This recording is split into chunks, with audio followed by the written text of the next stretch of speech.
¿Qué tal, amigos? Bienvenidos nuevamente para esta segunda ocasión en la que nos podemos ver y hablar, ¿verdad? Y bueno, quiero decirles que hemos decidido cambiarle el nombre de Saco Pastoral a Alforja Pastoral. Y es porque nos suena un poquito más que tiene un sentido que la palabra saco, que puede utilizarse para otras cosas. Pero la idea original de saco o alforja pastoral es que el rey David, cuando peleó contra Goliat, antes de enfrentarse, fue y recogió 5 piedras lisas del río. Yo me pregunto, ¿por qué tenía que tener 5 piedras cuando con una era suficiente? De hecho, con la primera lo mató.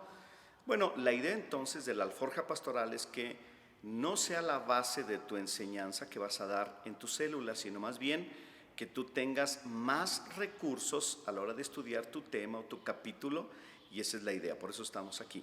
El día de hoy, ¿verdad? Tú estás escuchando la alforja pastoral que corresponde a la semana del 7 al 13 de julio, 7 al 13 de julio. Y estamos estudiando el libro de Filipenses y entonces vamos a entrar directamente al capítulo número 1. Ya estamos en el tema, ¿verdad? De todo lo que es texto por texto del libro de Filipenses y especialmente del capítulo número 1. Y bueno, ya sabemos que el apóstol Pablo estaba encarcelado. El apóstol Pablo escribió esta carta a los cristianos que vivían en Filipos por diferentes razones. Y bueno, en el capítulo 1 encontramos cosas muy importantes. Y yo no voy a ocupar mucho tiempo en esta actividad, simplemente quiero compartirte algunas ideas y unos puntos importantes que no solamente te ayudarán al momento de compartir en tus células, sino también te van a ayudar para tu vida personal y tu vida espiritual. Es como si fuera una cápsula espiritual para nosotros y entonces pues esa es la idea por lo que estamos aquí. En el capítulo número 1 de Filipenses tú vas a encontrar lo que se conoce como la salutación o el saludo. Y bueno, en todas las cartas apostólicas, y también era la costumbre en aquellos años en cuanto a la práctica epistolar, ¿verdad? Era primero pues un saludo, que era la identificación precisamente de las personas, pero también hablaba de los destinatarios. Podemos encontrar nosotros que era Pablo y Timoteo.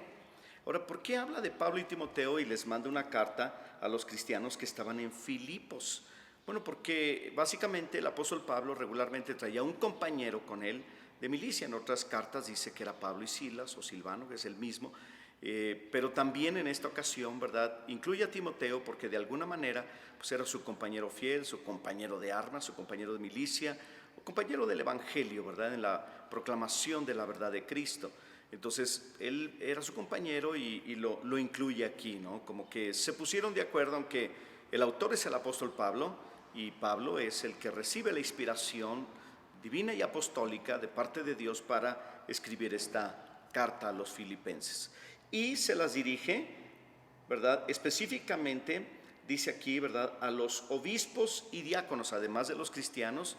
En Filipos también les habla a los obispos y diáconos. Estas dos palabras pues eran como los oficiales de la iglesia en aquellos años, eran como los líderes de la iglesia, los encargados de la iglesia, que básicamente se dividían en los trabajos ministeriales de la iglesia en dos partes, los espirituales y los materiales. Y entonces los obispos eran los que se encargaban de las cosas espirituales, la enseñanza de la palabra de Dios, la oración, la vigilancia espiritual, ¿verdad? Y todo eso, pero los diáconos eran los que se encargaban de los aspectos materiales. Podríamos pensar el día de hoy que es como un líder de la red de varones o de alguna de las redes de mujeres, podría estar en la categoría de obispo porque su trabajo es espiritual y que por cierto obispo significa en términos ya castellanizados supervisor. En cambio el diácono simplemente es un servidor y era una persona encargada de los asuntos materiales. Básicamente podríamos ir el día de hoy que puede ser, no sé, alguna persona que hace mantenimiento en la iglesia, alguien que está encargado del sonido, ¿verdad? O quizás hasta de la cámara también, ¿verdad? Son algunos de esos aspectos, ¿no? De lo que podemos ver. Y bueno, básicamente podríamos encontrar eso. Luego tenemos, ¿verdad? Varias cosas, específicamente la oración de Pablo por los creyentes de Filipos. Llama la atención una serie de textos aquí y que quiero yo mencionarles. Por ejemplo, uno de ellos dice, estando persuadido de esto, que el que comenzó en ustedes la buena obra, la perfeccionará hasta el día de Jesucristo. Y ese es el versículo número 6 del capítulo número 1 de Filipenses. La verdad es que esta es una enseñanza muy maravillosa, porque el proceso de santidad para un creyente puede durar mucho tiempo y es la obra que Cristo está haciendo en nosotros. Ahora, es cierto que hay una santificación inmediata cuando uno entrega su vida a Cristo, entonces uno le pertenece a Dios por la sangre de Cristo, somos atrapados, cautivados y apartados, ¿verdad?, por el Señor para ser de Él. Pero también tenemos que reconocer que la santificación se puede interpretar como algo que es un proceso, ¿verdad? Y que en este caso, ¿verdad?, Cristo está trabajando en ellos, aquellos cristianos, pero también en nosotros en este tiempo. Y bueno, otra de las cosas que me llama la atención, ¿verdad?, que me gustan de este pasaje es básicamente el asunto de saber distinguir entre lo bueno y lo malo y entre las doctrinas falsas y las doctrinas verdaderas, que habla precisamente en el versículo número 9. Dice: y esto pido en oración, que vuestro amor abunde aún más y más en ciencia y en todo conocimiento. Dice, para que aprueben lo mejor. En otras palabras, la Biblia habla acerca de crecer en conocimiento, porque cuando nosotros tenemos conocimiento, entonces nosotros podemos distinguir el error, ¿verdad? Podemos distinguir entre la mentira y el engaño, ¿verdad?, y la verdad. Entonces, por esa razón, el apóstol Pablo dice, hay que estudiar, hay que trabajar en este asunto de la ciencia y del conocimiento, tenemos que crecer para que podamos aprobar las cosas, para que podamos distinguirlas. Déjeme decirte que no todo lo que escuchamos, ni todo lo que está en la internet, ni todo lo que está en la televisión, ni todo lo que la gente pueda decir, precisamente tiene un respaldo de la palabra de Dios. Por eso es necesario el conocimiento y podemos decir de esta manera. Otra cosa también que yo puedo encontrar aquí en este pasaje es que desde los tiempos del primer siglo de la iglesia cristiana ya había problemas entre los cristianos. Ahora, no es una justificación para que tengamos nosotros problemas, pero sí era una situación que existía. El apóstol Pablo de alguna manera refiere a ellos como personas que predicaban el evangelio con la idea de añadirle a Pablo mayor aflicción estando él en la cárcel. De hecho, yo me lo imagino que ellos predicaban por contienda, dice la palabra de Dios, por pleito, porque estaban enojados con Pablo, y entonces de alguna manera que ello afectaba el testimonio de Pablo, y entonces tendría que pasar más tiempo en la cárcel, y eso obviamente pues no era algo muy agradable para Pablo, pero como aparece en tu material, el apóstol Pablo en ningún momento, ¿verdad?, dejó o permitió convertirse en una víctima de las circunstancias. El apóstol Pablo mantuvo el gozo siempre y cuando el evangelio se mantuviese siendo anunciado. Ahora, por cierto, esta es parte también de nuestra alegría, de nuestro gozo. Cuando predicamos el evangelio, cuando enseñamos la palabra de Dios, debemos llenarnos de alegría, de gozo y de satisfacción. Cuando sabemos que otros entregan su vida a Cristo, cuando vemos el crecimiento de la obra del Señor, eso es algo que debemos alegrarnos, ¿verdad?, mantener este gozo que Dios nos ha puesto en nuestras vidas. Y qué más decirles, ¿verdad?, que esa satisfacción, ¿verdad?, no solamente es algo por lo que escuchas, sino tú también puedes experimentarlo, puedes vivirlo cuando tú predicas del Evangelio de Jesucristo.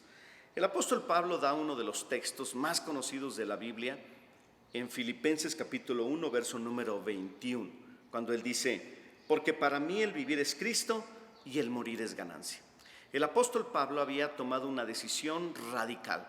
Había dicho, si voy a vivir, ¿verdad?, voy a vivir totalmente consagrado para Jesucristo. Es una vida al extremo, solo que el extremo, ¿verdad?, era la honra, la gloria y el servicio pleno, consagrado, precisamente hacia nuestro Señor Jesucristo.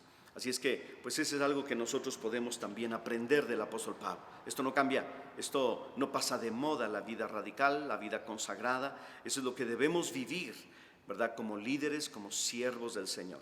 Ahora, por cierto, quiero también, ¿verdad?, animarte, a ti como líder de célula, a que hagas las cosas bien.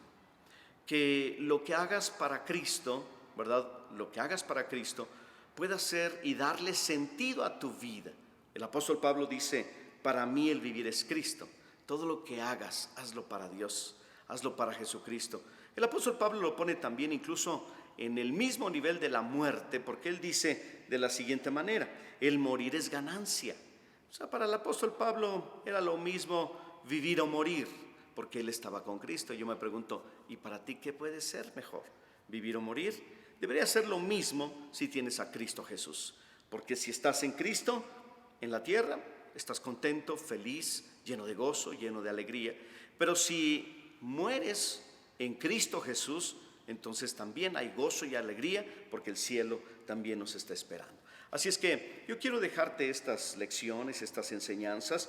Obviamente, mientras tú estudias los versículos del capítulo número 1, vas a encontrar otras más lecciones importantes para tu vida y para la vida de aquellos que te escuchan. Quiero nuevamente animarte a que estudies bien el capítulo número 1, que lo leas, lo releas, le encuentres sentido a las cosas que vas leyendo y empieces a practicar una de las grandes bendiciones que tenemos los predicadores: sacar aplicaciones prácticas de los textos de la Escritura, profundizando más allá de lo que leemos, con el propósito de que podamos dar un mensaje de la palabra de Dios. Solo que hay algo que también quiero advertir. Muchas personas a veces toman un texto de la palabra de Dios y forzan un poquito su interpretación.